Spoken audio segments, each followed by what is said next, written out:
There are specific things you can say to a dog, words delivered a particular way, that produce a measurable calming effect on their nervous system. Not magic, not a universal command that works on every dog identically, but real, physiological, science-backed responses rooted in how dogs process the human voice. The catch is that the words matter less than most people think. What matters is how you say them. And once you understand the mechanism, you can apply it to almost anything you say to your dog. Today we are going through 6 phrases and the vocal delivery behind each one that reliably calm a stressed or anxious dog. All of it grounded in real research on how dogs process speech. The science behind why this works. Before the 6 phrases, you need to understand the mechanism, because without it, the words are just words. Research on companion animal-directed speech, the specific way humans naturally talk to dogs, found that pitch and vocal range carry distinct functions. Higher pitch communicates positive affect.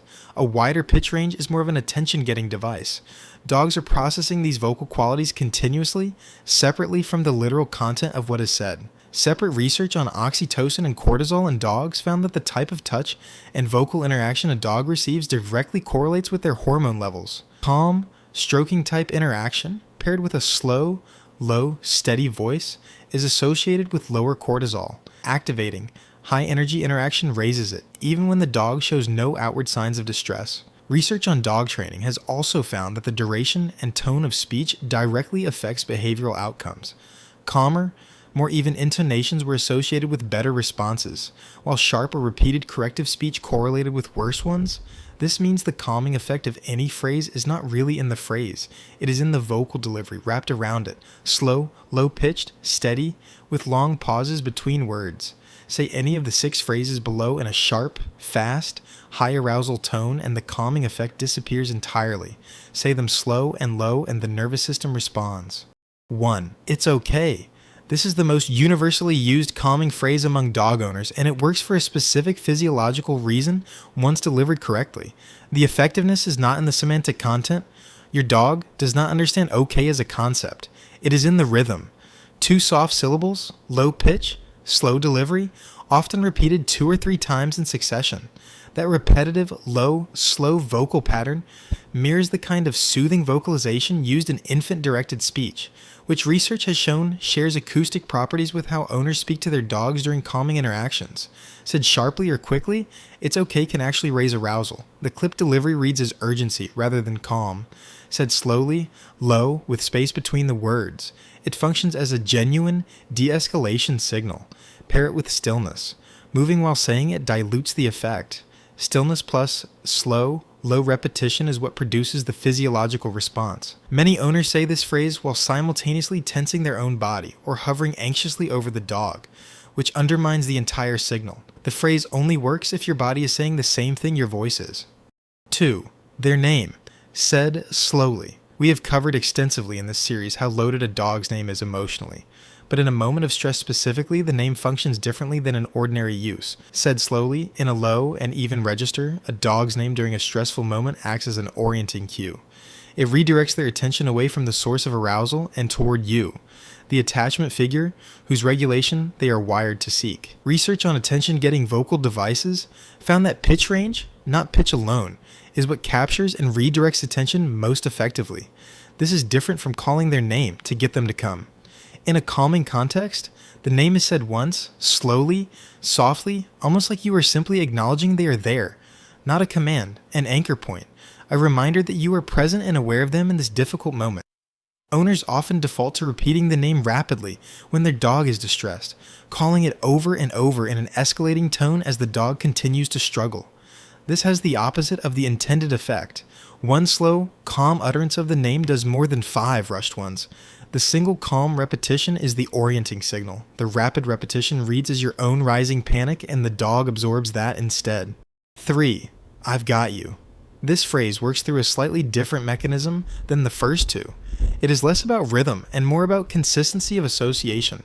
Phrases used specifically and exclusively during moments when you have successfully helped your dog through something difficult, a vet visit, a thunderstorm, a frightening encounter, accumulate predictive value over repeated use. The dog begins to associate the specific phrase with the resolution of distress, not just the general comfort of your voice. This is the same mechanism behind departure cues, which we covered in the alone time video. Consistency of pairing builds meaning. A phrase used only in genuinely difficult moments, followed reliably by things getting better, becomes a phrase that itself starts to lower arousal because the dog's nervous system has learned what reliably follows it. Delivery matters here too. Low, slow, warm. Said while making physical contact if your dog seeks it, or held at a calm distance if they need space. The phrase plus the consistency is what builds the calming power over time. This is also why borrowing someone else's calming phrase rarely works as well on your own dog. The phrase has no accumulated history with them. The words are only as powerful as the pattern you have built underneath them. 4. Good. That's good. This phrase deserves its own place because it works in a context the others do not cover well.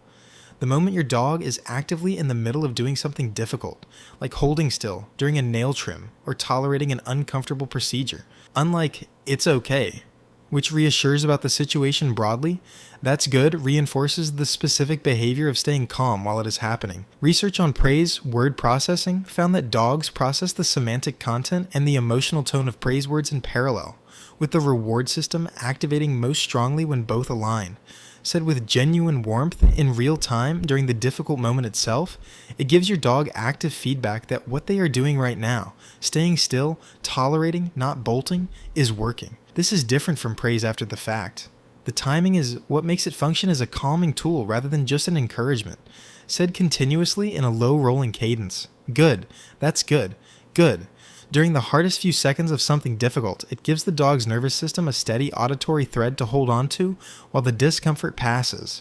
5. A long, slow exhale before you speak at all. This is not technically a phrase, but it belongs on this list because it is the single most overlooked tool available and it directly precedes everything else. Dogs are co-regulators.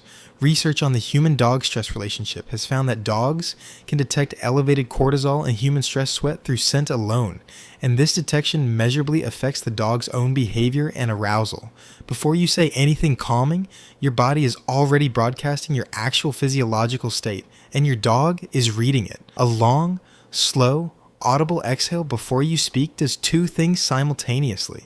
It genuinely lowers your own arousal. The physiological mechanics of slow exhalation activate the parasympathetic nervous system in humans as much as in dogs, and it changes the baseline state your voice is about to be delivered from. Whatever phrase you choose to say next will carry more genuine calming power if it follows a real exhale than if it is delivered from a tense, held breath state, however good your intentions are. Your dog will register the difference even if they cannot tell you what changed. Owners frequently rush straight into reassuring words while their own body is still flooded with adrenaline from whatever triggered the stressful moment in the first place.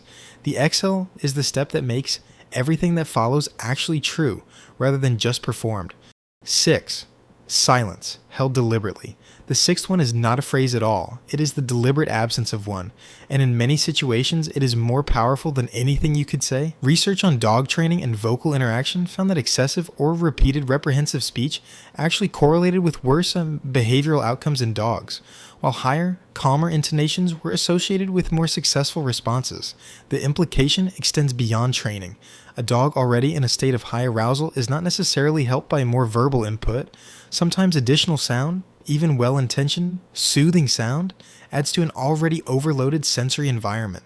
Holding deliberate silence paired with calm physical presence, sitting near them, a still hand resting on their body, steady breathing, gives an overstimulated nervous system room to settle without additional input to process. After the arousal has dropped even slightly, that is when a soft phrase or their name lands with more effect than it would have during the peak of the activation. Knowing when to speak and when to simply be still, present, and calm is, in many cases, more skillful than knowing what to say. The instinct to fill every difficult moment with reassuring words is a very human one. Dogs do not require it. Sometimes the most regulating thing you can offer is simply your steady, quiet presence.